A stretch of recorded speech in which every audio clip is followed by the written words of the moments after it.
Warahmatullahi wabarakatuh. Salam sejahtera bagi kita semua. Salam berkah dalam. Om Swastiastu. Namo Buddhaya. Salam kebajikan. Rahayu Sabu Mari. Yang terhormat Rektor Universitas Gadjah Mada, yang saya hormati pimpinan Warga Manah Universitas Gadjah Mada, yang saya hormati pimpinan Senat Akademik Universitas Gadjah Mada, yang saya hormati pimpinan Dewan Guru Besar Universitas Gadjah Mada, yang saya hormati wakil-wakil rektor yang hadir, para dekan di lingkungan Universitas Gadjah Mada, orang tua wisudawan yang kami muliakan, yang teristimewa kepada para wisudawan yang berbahagia. Hari ini adalah hari kedua saya mewakili pengurus pusat keluarga alumni Universitas Gadjah Mada menghadiri acara wisuda program pascasarjana di Universitas Gadjah Mada, universitas yang sangat kita banggakan bersama. Saya berterima kasih kepada Ibu Rektor dan seluruh jajaran Sivitas Akademika Universitas Gadjah Mada yang selalu memberikan kesempatan pada alumni untuk berbicara pada mimbar yang terhormat ini. Untuk itu saya kasih pantun pada Bu Rektor dan jajarannya. Dagang jamu bawa kuali, banyak melihat bunga melati.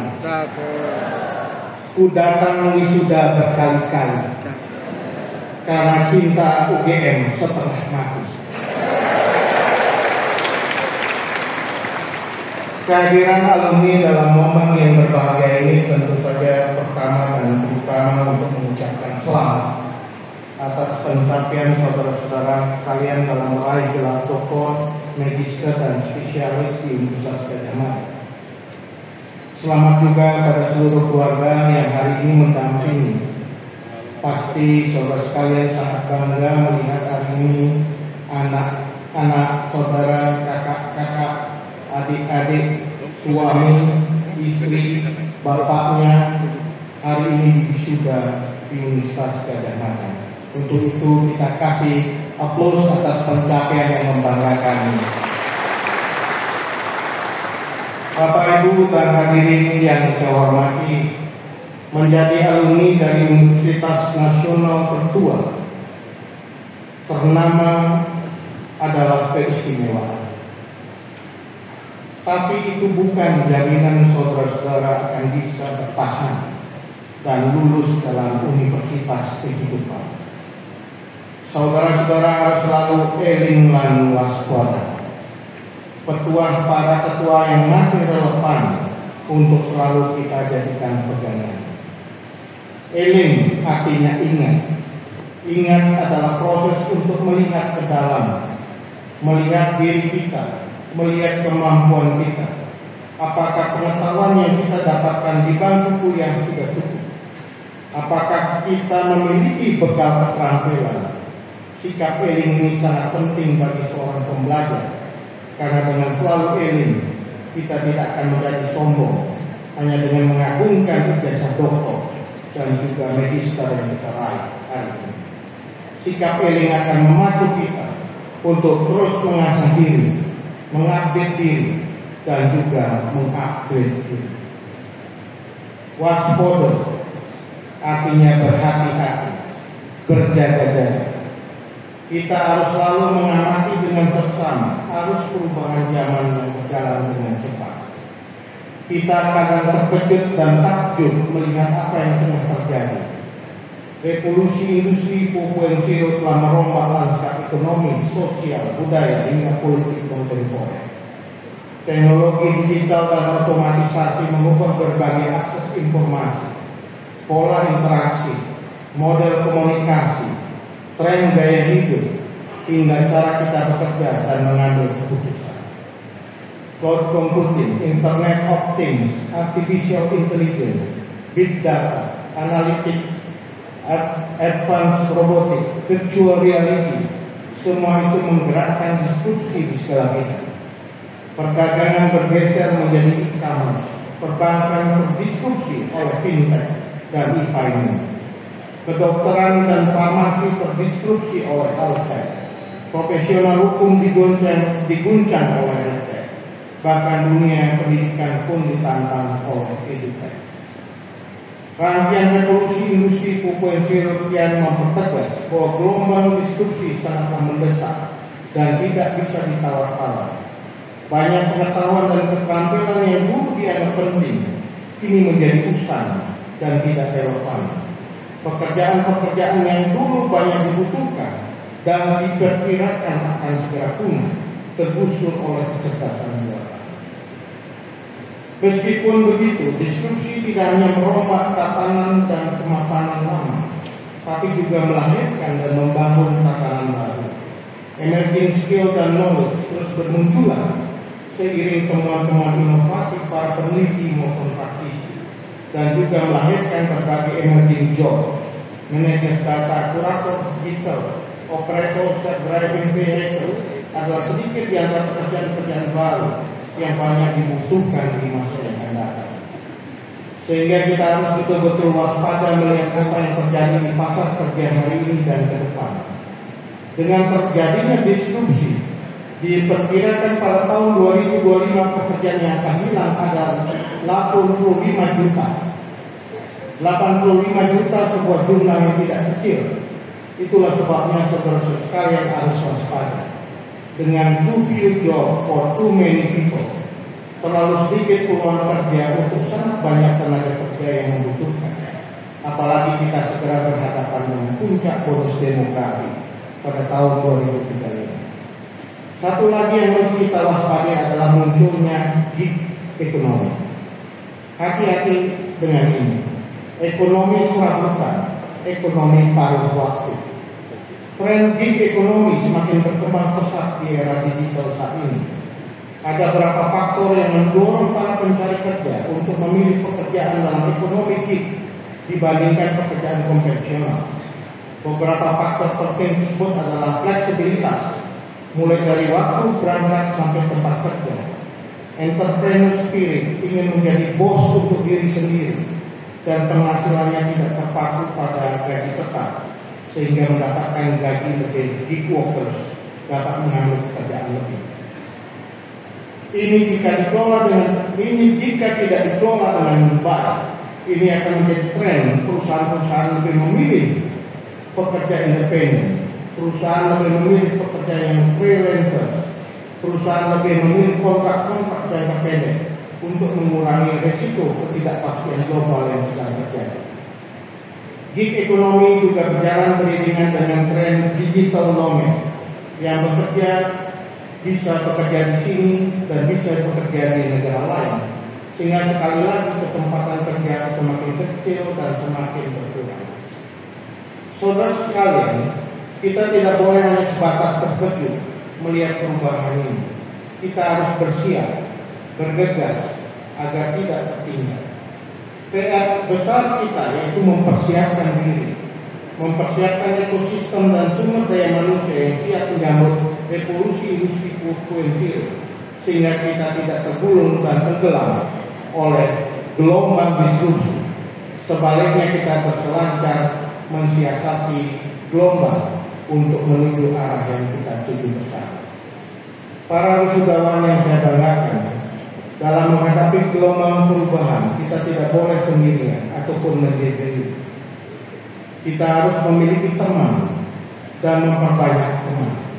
Jangan sampai menghadapi zaman edan, saudara-saudara menjadi edan betulan, menjadi betul-betul gila, terkena mental health, terkena gangguan kesehatan mental. Riset kesehatan dasar 2018 menunjukkan lebih dari 19 juta penduduk berusia 15 tahun mengalami gangguan mental emosional, dan lebih dari 12 juta penduduk berusia dari 15 tahun mengalami depresi. Tingkat prevalensi orang dengan gangguan jiwa di Indonesia sekitar 1 dari 5 penduduk. Artinya sekitar 20% populasi di Indonesia itu mempunyai potensi masalah gangguan jiwa. Selain itu, berdasarkan sistem registrasi sampel yang dilakukan Badan Litbangkes tahun 2016, Diperoleh data bunuh diri per tahun sebanyak 1.800 orang, atau setiap hari ada 5 orang yang melakukan bunuh diri, serta 47,7% korban bunuh diri adalah usia 10 sampai 39 tahun yang merupakan usia anak remaja dan usia produktif. Kita perlu menyalakan tanda bahaya, karena anak-anak muda Gen Z kita sudah terkena gangguan kesehatan mental. Menurut para ahli terjadi paradoks pada kesehatan remaja-remaja kita. Di sisi lain, secara fisik masa remaja merupakan periode paling sehat sepanjang hidup dari segi kekuatan, kecepatan, kemauan penalaran, lebih tahan terhadap kondisi dingin, panas, kelaparan, dehidrasi, dan berbagai jenis cedera. Tetapi di lainnya ada fakta yang penting harus kita perhatikan. Angka kesakitan dan kematian meningkat 200% di masa remaja akhir ini, di mana salah satu disebabkan oleh ketidakmampuan dalam mengendalikan perilaku emosi yang mengakibatkan kesakitan dan kematian. Ini paradoks yang harus kita carikan jalan keluar, termasuk menjadi pengingat bagi setiap alumni Universitas Gadjah Mada. Karena itu saya mengajak para wisudawan untuk bergabung di organisasi yang bernama Kagama. Satu-satunya ikatan alumni yang menggunakan kata keluarga, bukan ikatan, bukan persatuan, bukan perhimpunan, tapi keluarga. Mengapa Kagama menggunakan kata keluarga? Karena Kagama ini ingin menghadirkan kehangatan seperti keluarga. Seperti sebuah keluarga, Kagama memiliki filosofi Gayen, guyub rukun, ibunan. Gayen artinya mengembirakan, menyenangkan, dan membahagiakan. Anak muda sekarang bicara soal healing. Kagama adalah salah satu tempat untuk Anda healing, karena atmosfer di Kagama selalu menyenangkan. Jadi ketika Anda ada tanda-tanda gangguan mental dan emosi atau kesehatan mental, datang aja ke Kagama. Guyub rukun ini penting. Sebagai keluarga kita memang ditakdirkan berbeda-beda. Tidak ada yang betul-betul sama. Di Kagama perbedaan adalah kekuatan. Kagama merangkum semua perbedaan. Kagama mengikuti falsafah kehidupan para leluhur kita di Jawa. Rukun agawe sentosa, yang artinya rukun membuat sentosa kokoh. Trah agawe hubra, yang artinya bertengkar membuat rusak dan menimbulkan kehancuran. Ini juga proses ini. Terakhir Migunani. Lengkapnya Migunani Tumprating Liang. Migunani Tumprating Liang adalah salah satu falsafah orang Jawa yang maknanya mendorong orang untuk selalu memberi manfaat kepada orang lain. Saya yakin dalam kebudayaan atau suku lainnya pasti ada falsafah dengan makna serupa dalam bahasa masing-masing. Migunani juga sebuah proses healing. Rasanya ada ketenangan hati setelah kita melakukan kebaikan kepada orang lain. Meskipun kebaikan itu hanya sesederhana membuat orang lain tersenyum. Migunani tentu memiliki aspek yang luas, bukan hanya materi, bahkan lebih banyak yang non materi.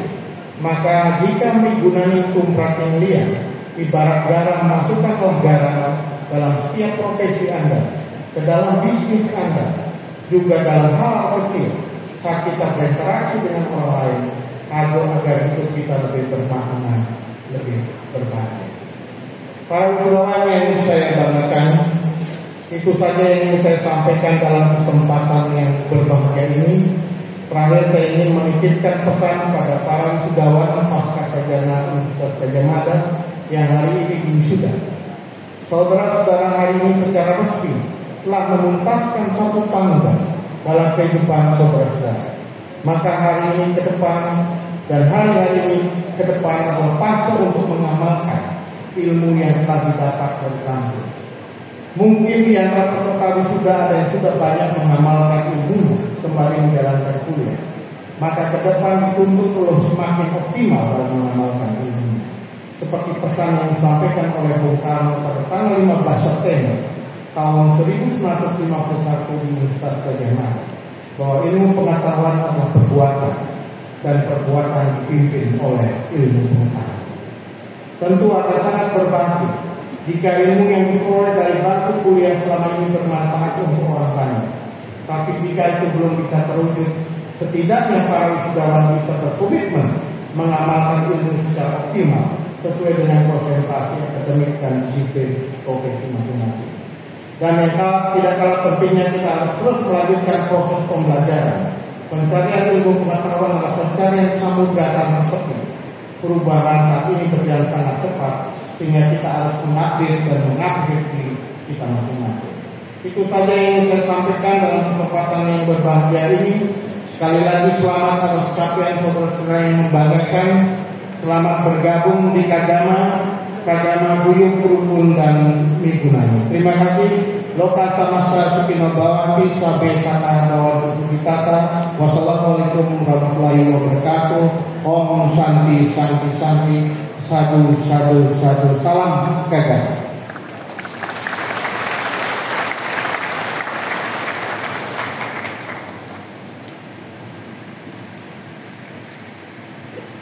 Sambut